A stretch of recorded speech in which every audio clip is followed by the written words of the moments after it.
Hey guys, welcome back. It's Coach K with another ID sketch video. And this week we're going to be looking at transparency and reflection. And I'll be using a pair of ski goggles to get the point across. So stay tuned. I'll be right back.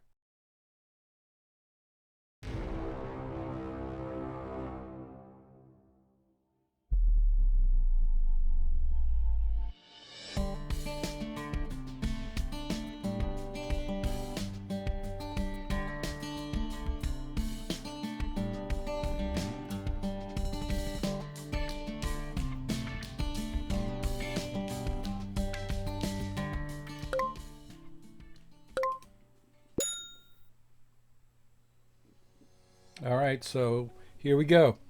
Got a pair of ski goggles, as I mentioned, and what I really love about ski goggles and the design of them is the fact that you can you can really explore your concept by not only the outside of the product, but you're also looking through, and there are elements in this case like foam, padding, and insulation that goes in.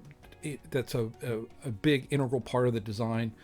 And so what I like to do is just starting off is particularly in Sketchbook, I use the predictive stroke, and so that's going to allow me to make uh, simple strokes and lines, and it auto corrects, right? So it really makes kind of a nice gestural stroke. And so a lot of my early rough thumbnails, I'll use predictive stroke quite a bit actually. So I can use it as an underlay. As you see right here, I lowered the opacity, and now I'm going to go back in with a new layer, and I'm going to start some of the more detailed work that ultimately will go into the sketch render.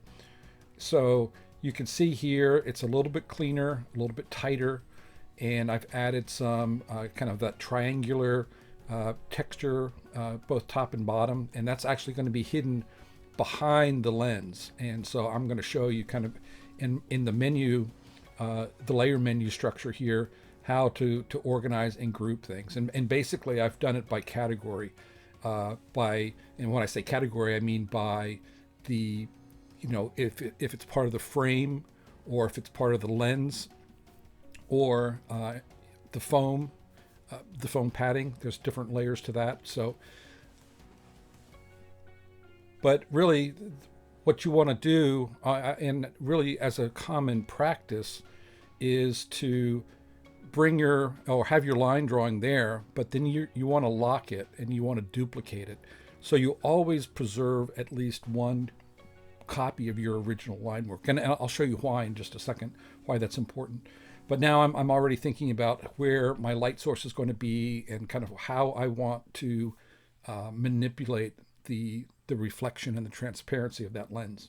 That's a big part of this sketch render. So what I'd like to do, knowing that I'm going to be spending a lot of time on the lens and what's behind it, I want to go in and this is a little trick. It's kind of like Photoshop. One thing I don't like about Sketchbook is the fact that you can't really save selections or save paths like you can in Photoshop. And so, or I should say, at least I haven't figured out how to yet. And so what I've done here is I've gone in with the magic wand, which behaves just like Photoshop, and selected the areas that comprise the lens. Although when you look closely there, you can see that it doesn't select the lines, right? And you can adjust the fidelity there, but it's such a fine thing. It's sometimes difficult to do.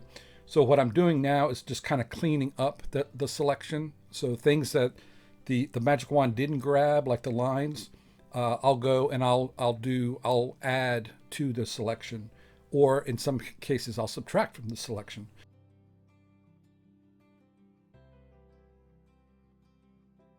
What I want to do is make it kind of like a clipping mask in Photoshop. So, and this will be something that I can refer back to. So I've got my main selection, as you can see here, and I'm going to go in and I'm going to do a bucket fill, just a solid bucket fill.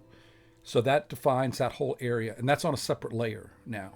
And I'll go back to that layer several times. And if you do the transparency lock, then you can do things like this gradient, radial gradient, uh, just right on that page. Excuse me, right on that layer. And so that's really handy as well. But if you keep duplicating those layers, right? Well, here I'm adjusting the opacity levels to get to where I can still see through the object or see through the lens. And but now that original mask layer, I even named the layer mask 1 and 2, but I'll always have that for a reference. I can always go in and select it as I've done here with the magic wand. And all the little areas that you see through the lens, the foam padding, a portion of the band is visible, and then there's other layers of plastic that will be visible too. So now what I can do is go back to my mask layer, I can select it, and then I can go in and deselect the areas that that I don't want to render. So I can essentially create my own paths very quickly. And I'm sure there's other ways to do it. It's like I always tell my students, I taught myself, and so this is kind of how I do it. And if you have a better way, please let me know. I'll be happy to hear about all the various alternatives out there, how to do things. But here you can see how I've deselected and created that. So as I go in with my design, the orange represents a piece of plastic that's behind the lens. So it's going to be in my menu structure. It's going to be below the lens. If you look on the right-hand side, you can see that. And so now I'm just adding in other layers, right? So I'm pointing out right now the lines underneath. And although I really like to maintain a lot of line drawings, if I've duplicated my line layer, then I have the freedom to go in and start deleting some of the lines that delineate areas that maybe I want a highlight to be on. So it's hard to put that highlight on top of a line.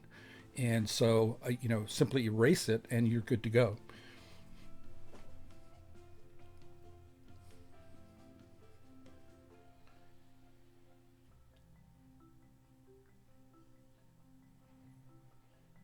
So you can see that I've also added as a reflection those tree limbs. And so I frequently go to pixels.com, and because it's all license-free photography and video.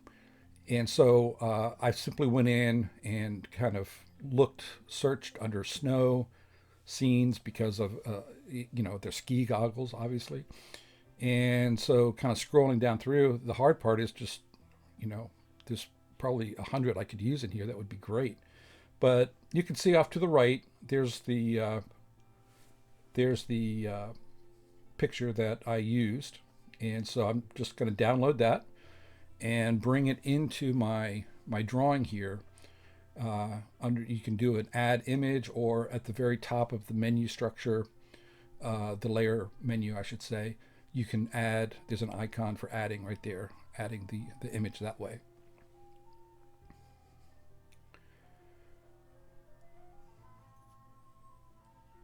So I'm bringing it in now, and you can see obviously I need to scale it down quite a bit and move it around.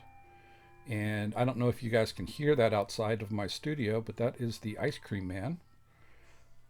So our pipes froze basically all last week, and now it's 75 degrees outside and the ice cream man is back. So pardon the interruption there.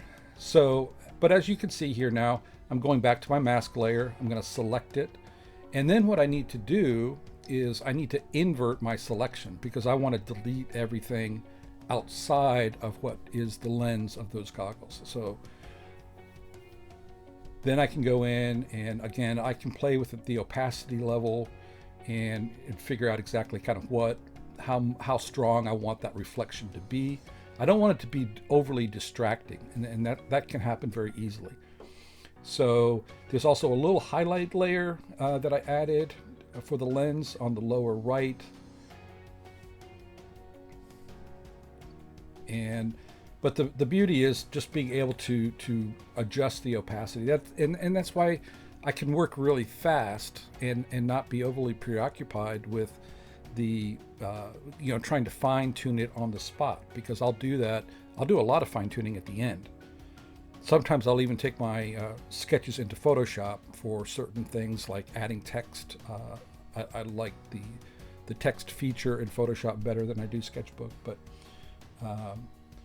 you can see here all the various layers. Like here now, working with the band, and I found a texture, kind of like a fabric texture that I really like. So I'm throwing that in there, and also playing with the foam. I probably have 4 or 5 different layers grouped, all representing various areas of the foam. So I would go into each one of those little layers and do a straight bucket fill, and then drop the opacity to the levels that I want. Because just like in a fine art painting of a landscape, the furthest away in the scene, the lighter it gets. The closer it is to the viewer, the darker things are. And so I'm using that same principle really to adjust the depth of that.